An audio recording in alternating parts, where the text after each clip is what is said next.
Wow. Wow? She's something else. Ray, if you don't mind me saying, that is a staggeringly insensitive remark, considering the circumstances. Look, Fraser, I'm very sorry for Mrs. Tucci's loss, and I will make every effort to find the killer of her husband, but the fact remains she is a very beautiful woman. Possibly. No possibly about it. I don't know who has less sex, me or you, but at least I still think about women.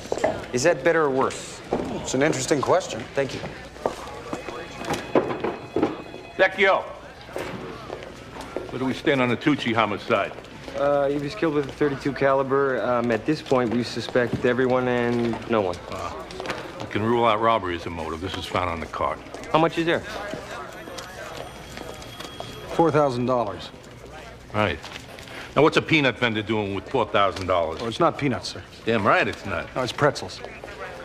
Whatever. He's, got a record. Who? The deceased did 6 months receiving stolen property in 1953. Why are we investigating the deceased? Because we're doing a full investigation. Yeah, because he's Italian. What? He's Italian, so he's got to be mafia, right? He's Italian, he's a gangster. Did you ever stop to think that just maybe he's a decent guy who worked all of his life and saved every penny he has? And kept it in his peanut cart. Why not? Fraser carries his around in his hat. Quite true, sir. Are you saying I'm prejudiced? Oh, no, sir, I'm sure she doesn't mean anything like that. It's just that your remark does have the air of cultural stereotyping about it. Yeah. Let it go, detective. Remember, you're only pretending to be not Italian. Ciao, sir. Okay, so what'd you see in the park? Nothing.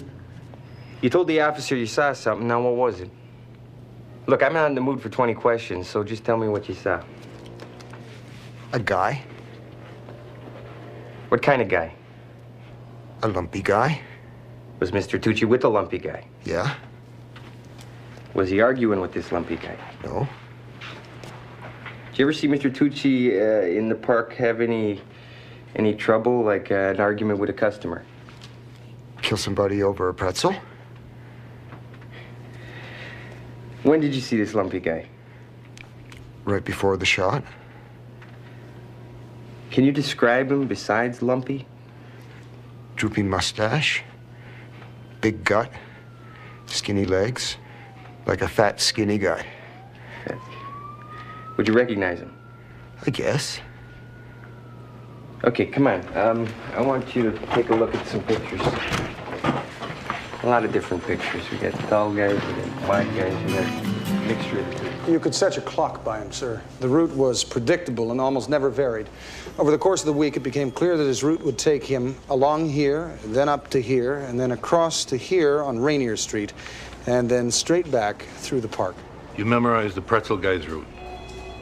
Well, I'm sorry, sir. It's not something that I actively choose to do. On the other hand, it's not something I actively choose to ignore either. Fair enough.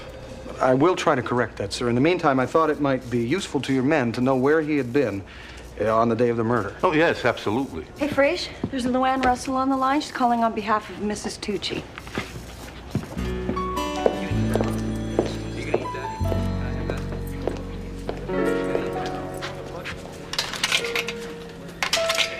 Franny, you're a woman, apparently. What do women look for in a man? You're asking me? Why? What sick thing are you up to? I'm just asking. I got this friend. So this love at first sight, is that legit? I mean, if you don't make a good first impression, are you dead in the water or what? Well, you're not deformed or anything, really. I don't know. It really depends. I mean, did you show her your disgusting tattooed or how far you could spit or, you know, that charming thing where you kick holes through the ceiling tiles? Come on, Franny. Give me a picture. Ooh, aren't we touchy? Who is this woman?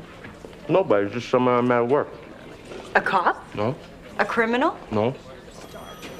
I don't know, Ray. My best advice would be to be yourself, but in your case, I don't think that's a great idea.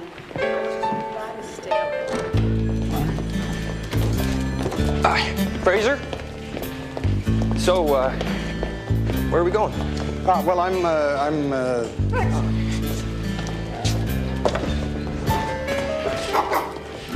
good-looking boy. That's my son, Frankie. Your husband never mentioned him. My Franco and Frankie Jr., they fight. So he ran away 20 years ago. What did they fight about? Oh, father and son, what does it matter? What makes a difference? But he'll come back. I know he will. How long have you worked for the Tucci's? A little over 2 years. Can you describe Mr. Tucci? He's unbelievable. He didn't have a lazy bone in his body. He worked every day from sunup to sundown, never complained. Most people I know just complain about everything, you know? Yeah, I know. They're both just amazing. She's got this nerve thing. It's only getting worse. Some days she can't hold a book. Her eyes are going. She never complains. I just love her.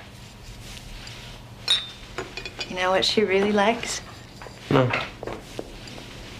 When I read to her. She loves these big romances. Today I started Sword of Desire by Donald O'Connor.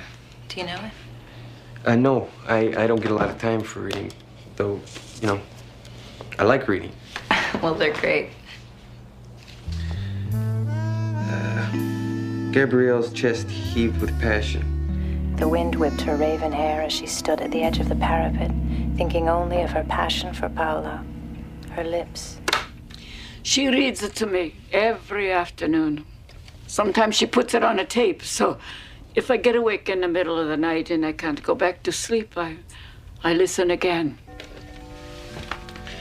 Mrs. Tucci, you said on the telephone that you were frightened. I just don't understand what happened. See, Franco, he never talk about himself. Never talk about his business. Just shut you right out. That's Franco. But the last week or so, he was not himself. He was, how you say, distracted. He was so nervous. And now someone is... I feel so helpless. Can you think of anyone who might want to kill him, Mr. Tucci? No, nobody. It's that park. The crackheads are crazy. I told them it wasn't safe. Luann, perhaps a gentleman would like a glass of Franco's wine. Oh, no, thank you. Detective Vecchia? No, thanks. I'm working. I'll have a glass for sleeping. Yeah, it's late and I'm booking off, so, yeah, a glass of wine would be great. Thank you. Thank you. Excuse me. Vecchio. Yeah? Okay, I'll talk to you in the morning. Emmy's report, he had cancer. He would have been dead in 2 months anyway. Oh! I'm sorry. He didn't say anything. He must have known. Well, what is it? What? Your husband was ill at the time of his murder. He had cancer. Franco was dying? They killed a dying man? They, who do you mean by they? No. What if they tried to kill me? No one would have any reason to kill you, Mrs. Tucci. But no one had any reason to kill Franco either. Oh, I'm afraid. Don't be afraid. Nothing will happen to you, I promise. Oh. Ray, I think it would be a good idea for me to bivouac here for the night. You know what?